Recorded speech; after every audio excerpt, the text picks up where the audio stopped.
نتوكل عليه ونعوذ به من شرور أنفسنا ومن سيئات أعمالنا من يهده الله فلا مضل له ومن يضلل فلا هادي له ونشهد أن لا إله إلا الله وحده لا شريك له ونشهد أن محمدا عبد الله ورسوله أرسله الله تعالى بالهدى ودين الحق ليظهره على الدين كله وكفى بالله شهيدا فصلى الله عليه وسلم تسليما كثيرا كثيرا ثم أما بعد فإن أصدق الحديث كتاب الله وخير الهدي هدي محمد صلى الله عليه وسلم وإن شر الأمور محدثاتها وإن كل محدثة بدعة وكل بدعة ضلالة وكل ضلالة في النار.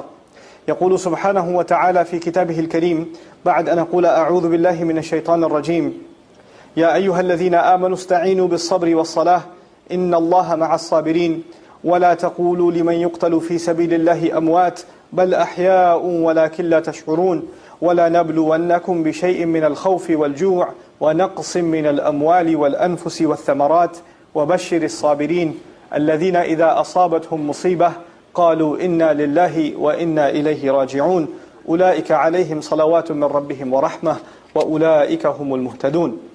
رب اشرح لي صدري ويسر لي أمري واحلل عقدة من لساني يفقه قولي اللهم ثبتنا عند الموت بلا إله إلا الله واللهم اجعلنا من الذين آمنوا وعملوا الصالحات وتواصوا بالحق وتواصوا بالصبر آمين يا رب العالمين.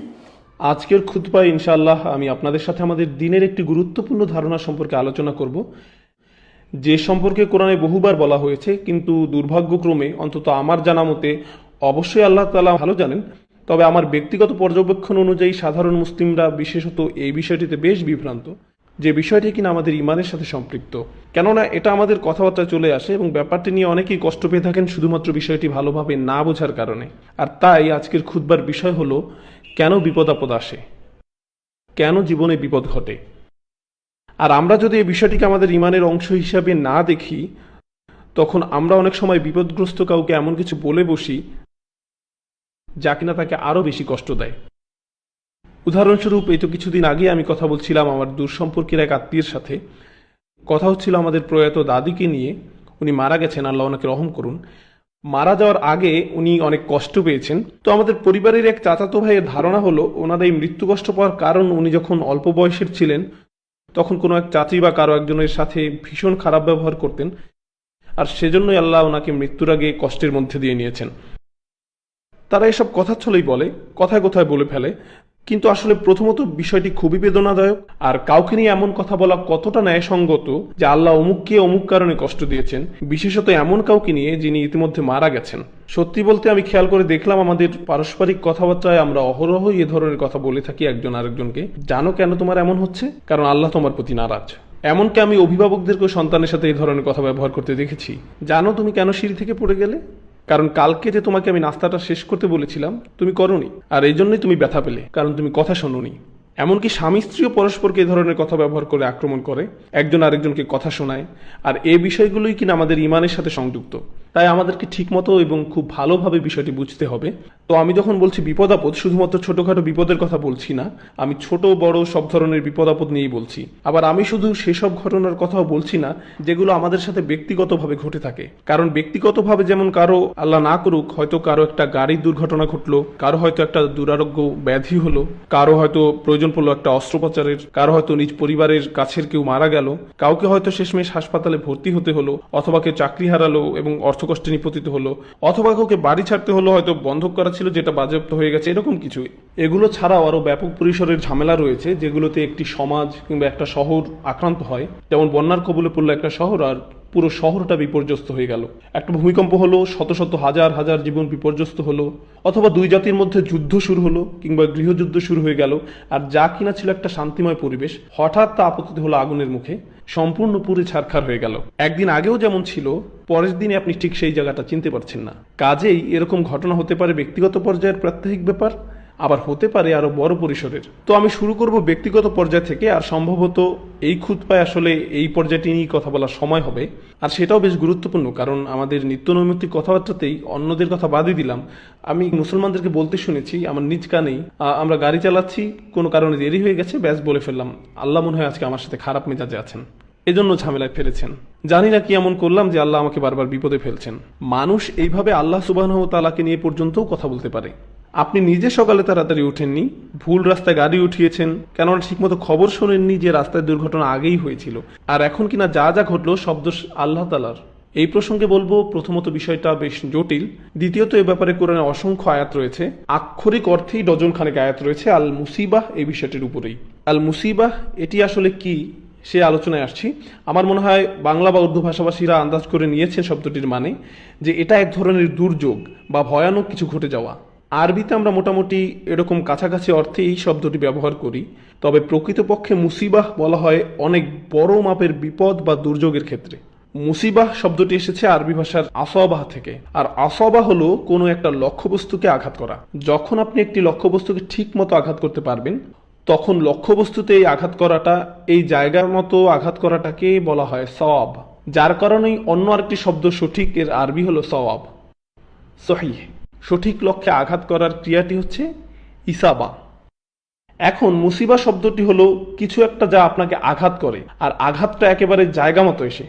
সুতরাং প্রথমত এই শব্দের প্রয়োগ হিসাবে আমরা আল্লাহ তাআলার কাছ থেকে যা শিখি তা হলো আমাদের অবস্থা বা আমাদের সাথে ঘটেছে এমন কিছু বর্ণনা দিতে গিয়ে কোনো একটা কিছু কারিসা, হাদিসা, ওয়াকিয়া, আমাদের সাথে একটা খারাপ কিছু হয়েছে, একটা অঘটন ঘটেছে, কিন্তু আল্লাহ অন্য শব্দগুলো তেমন প্রয়োগ না করে বেশিরভাগ সময় আল মুসিবাহ শব্দটি ব্যবহার করে থাকেন। কেননা আল্লাহ এটাই বুঝিয়ে দেন যে যে পর্যন্ত তার নির্ধারিত ভাগ্য সম্পৃক্ত, যে পর্যন্ত তার পরিকল্পনা জড়িত, ঘটে যাওয়া পুরো ব্যাপারটি তখন একটা ছুটে আসা তীরের মতো, যেটা আপনাকে লক্ষ্য করেই ছোড়া হয়েছে, আর যেটা অবধারিতভাবে একদম আপনার গায়ে এসেই বিঁধবে।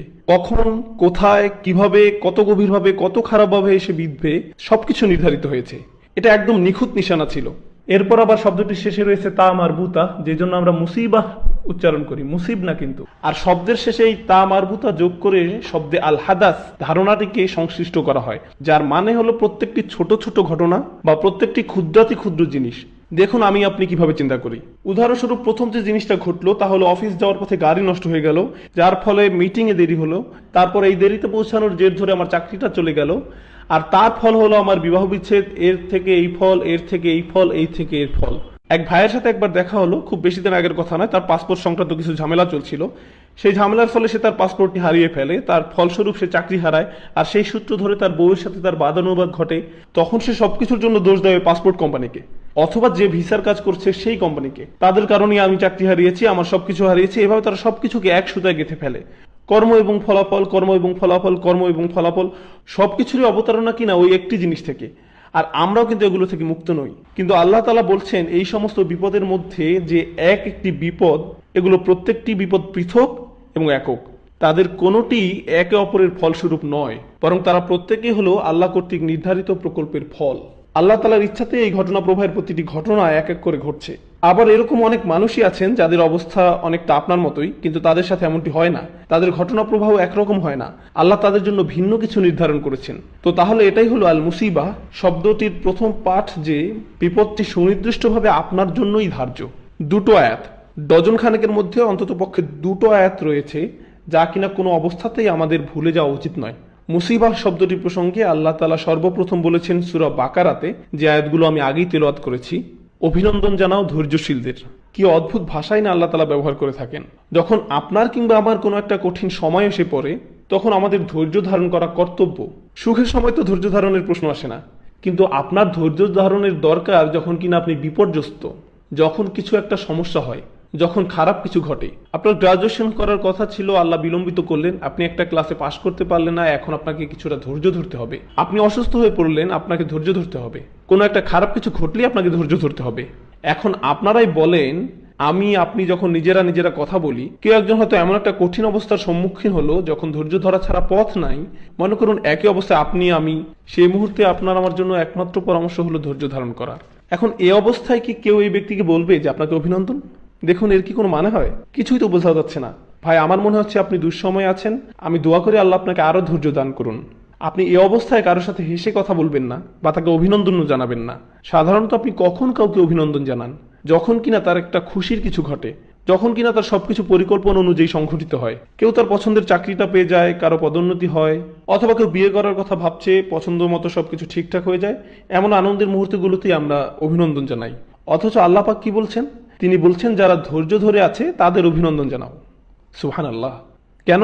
কারণ একজন মুমিনের দৃষ্টিভঙ্গিই হবে আলাদা। হয়তো যেই বিপদের মাঝে দিয়ে আপনি যাচ্ছেন, পুরো ঘটনাটার উদ্দেশ্যই একটা, যাতে আপনি ধৈর্য ধারণ করতে পারেন। আর যদি আপনি ধৈর্য ধারণ করতে পারেন, তখনই আপনি অভিনন্দন পাওয়ার যোগ্য। আমরা ভাবি আমাদের লক্ষ্য এই দুনিয়ার একটি বিশেষ জিনিস পাওয়া, হয়তো আমার লক্ষ্য ওই চাকরির পাওয়া অথবা কিছু বিক্রি করা, কিন্তু হয়তো আল্লাহ পাকের কাছে সত্যিকারের লক্ষ্য হলো যে আমরা ধৈর্য ধরতে শিখব। এটা আর সব লক্ষ্যের চেয়ে বড়। সুবহানাল্লাহ। আর যদি আপনি ওই লক্ষ্যে পৌঁছে যান, তাহলেই আপনি অভিনন্দন পাওয়ার যোগ্য। আমাদের মনে নানা বিষয় রয়েছে যা আমরা মনে করি বাস্তবায়ন করতে হবে, অথচ আল্লাহ পাক বলেন এর চেয়েও অনেক মূল্যবান জিনিস রয়েছে। যদি তোমরা সেই লক্ষ্য অর্জন করতে পারো, যার মূল্য ঠিক তোমরা বুঝতে পারোনি, আমি তোমাদের জানাচ্ছি সেটা কতটা মূল্যবান, সেটা অভিনন্দন পাওয়ার যোগ্য। এর মূল্য হলো এটা অভিনন্দন পাওয়ার যোগ্য। এই অভিনন্দন জানানোর পরপরই আল্লাহ পাক বলেন, আল্লাযীনা ইযা আসাবাতহুম মুসিবাতুন ক্বালু ইন্না লিল্লাহি ওয়া ইন্না ইলাইহি রাজিউন। কোন ধৈর্যশীল ব্যক্তিদের জন্য এই অভিনন্দন? যখন একটি নির্দিষ্ট বিপর্যয় তাদের আঘাত করে, যে কথাটি প্রথমেই তাদের মুখে চলে আসে, ক্বালু, তারা বলে। এমনকি ফাকালুও নয়, সুম্মা ক্বালুও নয়। আল্লাহ পাক বলছেন না যে তখন তারা বলে, যদি এটা ঘটে বা যখন ঘটে তখন তারা বলে। বাক্যটিতে কোনো যখন বা তখন নেই। এখানে বলা হয়নি ফাকালু। কেন নেই? কারণ এটা হতে হবে তাৎক্ষণিক জবাব। আমরা ফিজিক্স অথবা মেডিসিন বা বায়োলজিতে পড়ে থাকতে পারি ক্রিয়া প্রতিক্রিয়ার ব্যাপার। যখন একজন ডাক্তার আমাদের শরীরে প্রতিক্রিয়া লক্ষ্য করেন, তখন সে হাঁটুতে হালকা করে আঘাত করেন এবং পা তাৎক্ষণিকভাবে একটু উপরে উঠে যায়। তারা এই রিফ্লেক্সগুলো পরীক্ষা করে। এই আয়াতটি আমাদের এটাই শিখাতে চাচ্ছে যে যখন যাবতীয় বিপদ আপদ আপনার উপরে আসবে, আমাদের একটি তাৎক্ষণিক প্রতিক্রিয়া হওয়া উচিত। প্রতিক্রিয়া কখনোই দেরিতে হয় না, সঙ্গে সঙ্গে হয়ে যায়। এটা এমনিতেই চলে আসে। আর কি চলে আসে? ইন্না লিল্লাহ। কোনো সন্দেহ নেই আমরা আল্লাহর জন্যই, ওয়া ইন্না ইলাইহি রাজিউন, এবং কোনোই সন্দেহ নেই আমরা একমাত্র তার কাছেই ফিরে যাব। অর্থাৎ আমাদেরকে আমাদের মালিকের কাছেই ফিরিয়ে দেওয়া হবে। বিপদের সময় এই আয়াতটি কেন গুরুত্বপূর্ণ? আমাদেরকে এর হিকমত সম্পর্কে ভাবতে হবে যে যখনই কোনো বিপদ আপদ আসে, কেন আমরা ইন্না লিল্লাহি ওয়া ইন্না ইলাইহি রাজিউন পড়ি। যখনই আপনি ফোনে কোনো খারাপ খবর শুনলেন, তখনই কেন আপনি ইন্না লিল্লাহি ওয়া ইন্না ইলাইহি রাজিউন পড়েন? এখন প্রথমে বুঝতে চেষ্টা করুন যে আপনি যদি এটা বলেন, তাহলে কুরআন আপনার জন্য একটি পুরস্কার বরাদ্দ করেছে। প্রথমে আমি আপনাদের সাথে সেই পুরস্কারটি শেয়ার করতে চাই। ঠিক আগের আয়াতটিতে আল্লাহ আদেশ করেছিলেন মুমিনদেরকে অভিনন্দন জানাতে। এখানে আদেশটি হলো আমর ফিল মুফরাদ।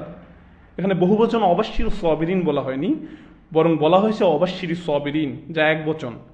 অভিনন্দন জানান তাকে যার ধৈর্য রয়েছে। এখানে অভিনন্দন জানানোর আদেশটি এক বচনে ব্যবহৃত হয়েছে। আর যখন আল্লাহ পাক শুধুমাত্র একজনকে আদেশ করছেন, তখন এটি আমাদের নবী সাল্লাল্লাহু আলাইহি সাল্লামের উপর সরাসরি আদেশ। অর্থাৎ রাসূল সাল্লাল্লাহু আলাইহি সাল্লাম তার নিজ মুখ থেকেই ধৈর্যশীলদের অভিনন্দন জানাবেন। আর এর পরের আয়াতটিতে তিনি বলছেন, যারা ইন্না লিল্লাহি ওয়া ইন্না ইলাইহি রাজিউন বলছে বিপদের সময়, আল্লাহ পাক আমাদেরকে তাদের অন্তর্ভুক্ত করুন। যখন আমরা কিয়ামতের দিন দাঁড়িয়ে থাকবো, আমরা যেন তাদের অন্তর্ভুক্ত হই যাদের রাসূল সাল্লাল্লাহু আলাইহি সাল্লাম নিজে অভিনন্দন জানাবেন। এই আয়াতটিতে এটাই বলছে যে রাসূল সাল্লাল্লাহু আলাইহি সাল্লাম নিজে তাদেরকে অভিনন্দন জানাবেন যারা এই কাজটি করে। আর আমরা অবশ্যই তার কাছ থেকে অভিনন্দন পেতে চাই। যখন আমাদের পরিবারের কেউ আমাদের অভিনন্দন জানায়, তখন এক ধরনের অনুভূতি হয়। যখন স্কুলের প্রিন্সিপাল অভিনন্দন জানায়, তখন এক ধরনের অনুভূতি হয়। আবার যখন ভার্সিটির ডিন আমাদের অভ্যর্থনা জানায়, তখন এক রকমের অনুভূতি হয়। আর যখন রাসূল সাল্লাল্লাহু আলাইহি সাল্লাম ওই ধৈর্যশীলদের অভ্যর্থনা জানাবেন, আল্লাহ পাক তাকে আদেশ করেছেন তাদের অভিনন্দন জানাবার জন্য। আমরা অবশ্যই সেই ধৈর্যশীলদের একজন হতে চাই। এটাই সেই পুরস্কার। এখন আমরা ইন্না লিল্লাহি ওয়া ইন্না ইলাইহি রাজিউনে ফিরে যাই। কিছু উদাহরণ দেওয়া যাক। আমি জানি আপনাদের কারো কারো সমস্যা হয়তো এর চেয়ে অনেক বড় যে উদাহরণটি আমি দিচ্ছি আমার কল্পনা থেকে। আপনারা আমার ব্যাপারেই ভাবুন উদাহরণগুলো। ধরুন আমি একটি প্রাইভেট কার ড্রাইভ করছি, একদম নতুন কেনা, কিন্তু কিছুক্ষণ পরেই গাড়িটিতে কোনো একটি সমস্যা দেখা গেল।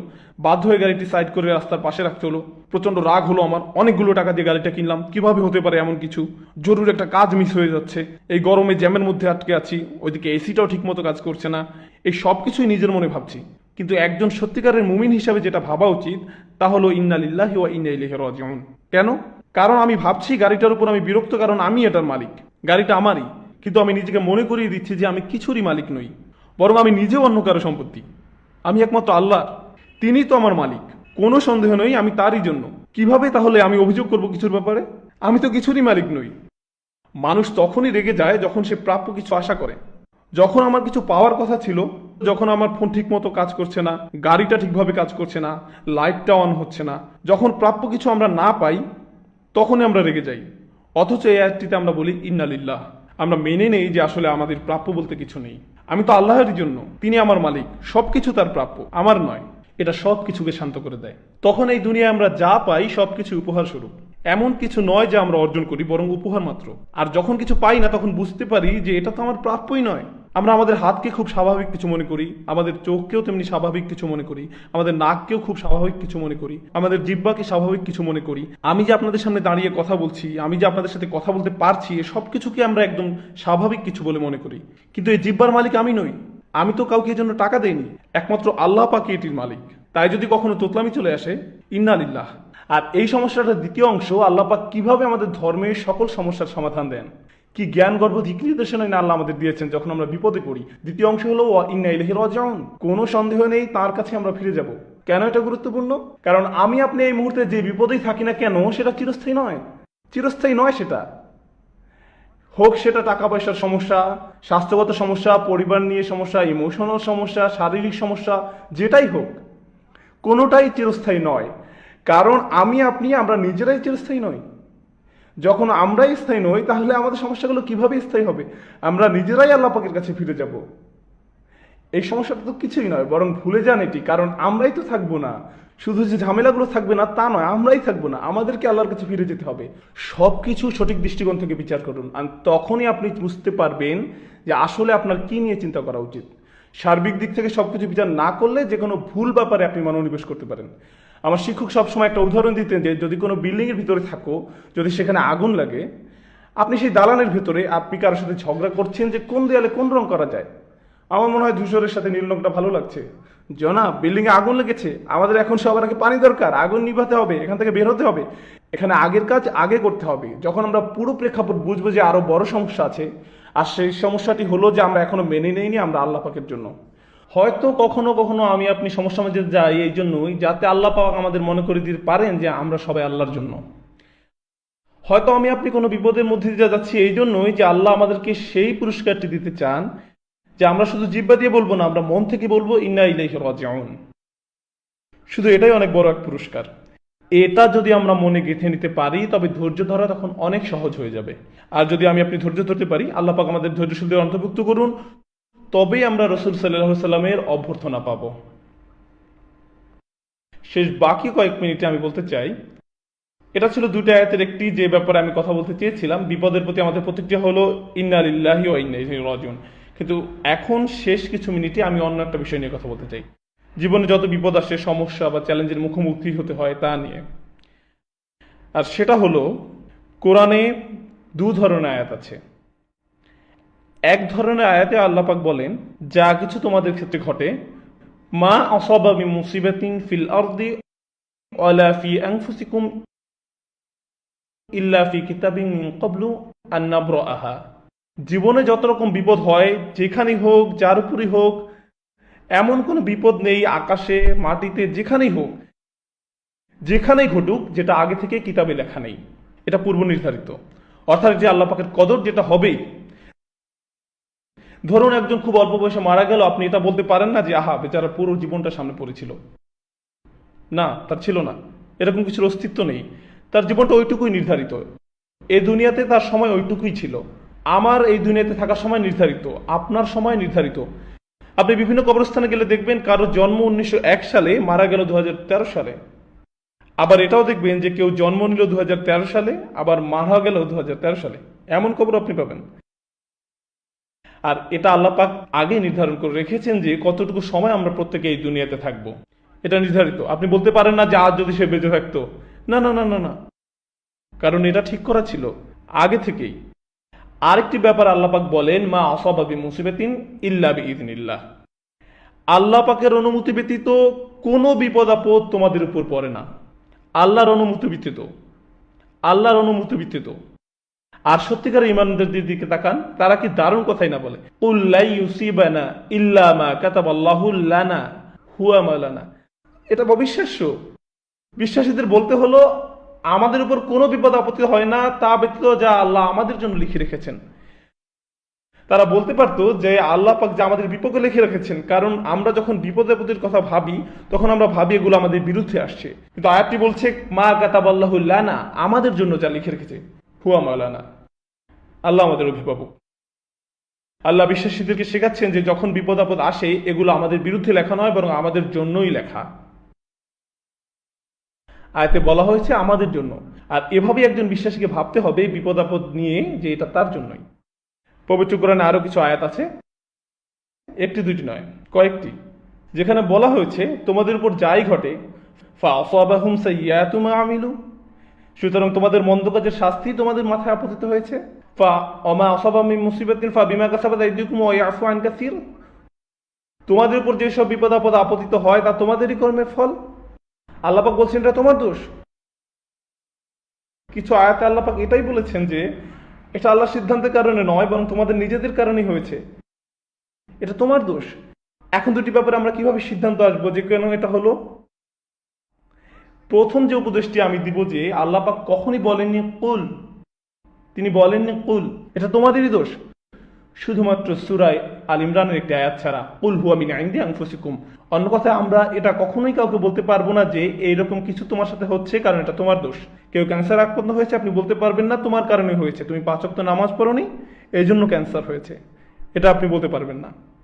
আবার অন্যদিকে ওহুদের যুদ্ধে রাসূল সাল্লাল্লাহু আলাইহি ওয়াসাল্লামকে বলা হয়েছিল তাদের বলো যে এটা তোমাদেরই ভুলের কারণে। যখন বিশ্বাস জিজ্ঞেস করলো কেন এমন হলো, কিভাবে হলো, তাদের বলো তোমাদেরই কারণে। কারণ শুধুমাত্র ওহুদের যুদ্ধের ক্ষেত্রে কি হয়েছিল, বিশ্বাসীরা জয়ের মুখ দেখছিল, তারা জিতে গিয়েছিল, তারা সুবিধাজনক অবস্থানে ছিল আর শত্রুরা পালিয়ে যাচ্ছিল, তখনই কিছু তীরন্দাজ তাদের নির্ধারিত স্থান ফেলে চলে গিয়েছিল, আর এই কারণে যুদ্ধের মোড় ঘুরে গিয়েছিল। এখন আপনারা তো আল্লাহ পাকে দোষ দিতে পারেন না, কারণ আপনারা একটি গুরুত্বপূর্ণ কাজ পালন করেননি, আপনাদের কারণেই এই ক্ষতিটা হয়েছে। এই আয়াত থেকে আমরা এটাই শিখছি যে সবকিছুতে আল্লাহ পাকের দোষ দিলে চলবে না। আপনি স্পিড লিমিট অতিক্রম করে গাড়ি চালিয়েছেন, এরপর দুর্ঘটনায় হলো, তখন আপনি বলবেন না এটা আগে থেকে নির্ধারিত ছিল, আল্লাহ পাকের ইচ্ছায় এটা হয়েছে। না না না না না, আপনি স্পিড লিমিট অতিক্রম করেছেন, আপনি উম্মাদের মতো গাড়ি চালিয়েছিলেন, তাই এটা আপনারই দোষ, আপনারই দোষ। আপনার হয়তো গাড়িতে তেল ভরার কথা ছিল, কিন্তু আপনি বললেন ঘি বা অন্য কিছু, আর আপনার গাড়ি চলছে না, তখন আপনি বললেন ইন্না লিল্লাহি ওয়া ইন্না ইলাইহি রাজিউন, আমি কি করতে পারি? না না, এটা আপনার কর্মেরই ফল, তাই আপনাকেই দায়িত্ব নিতে হবে, আপনাকেই দায়িত্ব নিতে হবে। সবকিছুতে আল্লাহ পাকের দোষ দিলে চলবে না। আপনি নিজে চাকরির জন্য আবেদন করছেন না, সারাদিন বাসায় বসে আছেন, কেন আপনি চাকরি পাচ্ছেন না? আল্লাহ পাক কেন ফেরেশতাকে আপনার কাছে অফার লেটার সহ পাঠাচ্ছেন না? আর আপনি বলছেন আল্লাহ পাক যখন চাইবে তখনই হবে, ততক্ষণ পর্যন্ত ইন্না লিল্লাহি ওয়া ইন্না ইলাইহি রাজিউন। না, কোরআনে এভাবেই ভারসাম্য রক্ষা করা হয়েছে। যখন এমন কোনো ঘটনা ঘটে যেটি আপনার নিয়ন্ত্রণের বাইরে, সেটি আল্লাহ পাকের পক্ষ থেকে। বন্যার আক্রমণ আপনার নিয়ন্ত্রণের বাইরে, গাড়ি দুর্ঘটনা আপনার নিয়ন্ত্রণের বাইরে, আপনার কোনো গুরুত্বপূর্ণ অসুস্থতা ধরা পড়লো, এটা আপনার নিয়ন্ত্রণের বাইরে।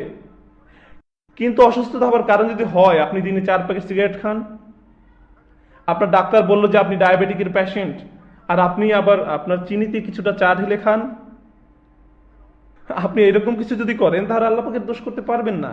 এটা মিন ইনদি আনফুসিকুম, আপনারই দোষ। কোরআন এই সমস্যার সমাধান চমৎকার ভারসাম্যপূর্ণভাবে করেছে। এটা বিশ্বাসীদের বুঝতে হবে কি করে দায়িত্ব নিতে হয় নিজের কর্মফলের।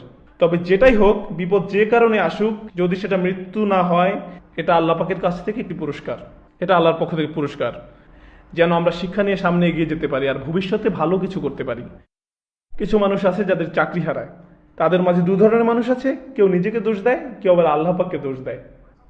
কখনো কখনো এটা অর্থনৈতিক দুরবস্থার কারণ হতে পারে, কিন্তু আপনি যদি প্রতিদিন দেরি করে অফিসে আসেন, আপনার কাজ শেষ করেন না, ঠিকমতো যোগাযোগ রাখেন না, প্রতিদিন 30টা মেইল আসছে আপনি সেগুলো জবাব দিচ্ছেন না, তারপর আপনি বরখাস্ত হলেন, তখন আল্লাহ পাককে দোষ দিতে পারেন না। আপনার চাকরি যাওয়ার কথাই ছিল, আর যখন আপনি বরখাস্ত হলেন এটা আল্লাহর পক্ষ থেকে পুরস্কার, কারণ পরের বার আপনি যখন চাকরি করবেন আপনি আগের বারের মতো ভুলগুলো করবেন না, আপনি শিক্ষা নিয়ে নেবেন। মাঝে মাঝে আমাদের বিপদগুলো আমাদের আগের চেয়ে ভালো মানুষের পরিবর্তন করে, ভালো বিশ্বাসীদের তৈরি করে, মানসিকভাবে আমাদের শক্ত করে, আরো দায়িত্ববান করে তোলে। এখন পুরোটার একটা সারমর্ম ওই শেষ কিছু মিনিট দেওয়ার চেষ্টা করব। প্রথমত, যখনই কোনো বিপদ আপদ আসবে আপনার জবানকে শিক্ষা দিন যেন সেটা বলে ইন্না লিল্লাহি ওয়া ইন্না ইলাইহি রাজিউন। দ্বিতীয়ত, অন্য কাউকে এটা বলবেন না যে তার এই বিপদ পড়েছে আল্লাহ পাকের কারণেই, কাউকে এমন কিছু বলবেন না। আপনি যদি কাউকে এগুলো বলতে চান, কারো কথা ভাবার আগে নিজের কথা ভাবুন। অদৃশ্য থেকে যা হলো, আল্লাহ পাকের কাছ থেকে যা হলো, সে ব্যাপারে আপনি এই সিদ্ধান্তে উপনীত হতে পারেন না যে আল্লাহ এটা কেন করেছেন। আল্লাহ পাক আপনার কাছে ব্যাখ্যা উপস্থাপন করেননি যে কেন তিনি এটা করেছেন, আপনাকে সে অনুমতি দেওয়া হয় নাই। আর আপনার আমাদের নিজেদের জন্য আমাদেরকে এই পার্থক্যটা করতে হবে যে যখন আমাদের নিয়ন্ত্রণ বাইরে কিছু ঘটে তখন আমরা বলবো ইন্না লিল্লাহি ওয়া ইন্না ইলাইহি রাজিউন, আর যখন আমাদের নিয়ন্ত্রণে কিছু ঘটবে আমাদের সাধ্যের মাঝেই তখন আমরা আমাদের দোষ স্বীকার করতে হবে, আমরা নিজেরাই ভুল করেছি, আমাদের ভালো করা উচিত ছিল, এটা আমাদের কৃতকর্মেরই ফল। আল্লাহ পাক আমাদেরকে দায়িত্ববান মুসলিম হওয়ার তৌফিক দান করুন। বিশেষ করে আমরা যে কথাবার্তাগুলো বলি তাতে আল্লাহ তাআলা আমাদের অন্তর্ভুক্ত করুন তাদের যারা নবী সাল্লাল্লাহু আলাইহি সাল্লামের অভিনন্দন পাবেন ধৈর্যশীল হিসেবে। আমাদের তিনি ইন্না লিল্লাহি ওয়া ইন্না ইলাইহি রাজিউন বলার তৌফিক দান করুন। আমাদের মুখ দিয়ে এবং মন দিয়ে যখনই কোনো বিপদ আপদে আমরা পড়বো আল্লাহ পাক আমাদের অন্তরকে শক্তিশালী করে দিন, আমাদের অন্তর্ভুক্ত করে দিন যারা এই দুনিয়ার সকল পরীক্ষায় ধৈর্যের সাথে অতিক্রম করে যান। আল্লাহ তাআলা আমাদেরকে তাদের অন্তর্ভুক্ত করুন যারা সকল পরীক্ষা উত্তীর্ণ। কিয়ামতের দিন তার সাথে সাক্ষাতের সময় যেন আমাদের বক্ষ আলোকিত থাকে এবং ডান হাত থেকে আলো বিচ্ছুরিত হয়। بارك الله لي ولكم في القرآن الحكيم ونفعني وإياكم بالآيات والذكر الحكيم.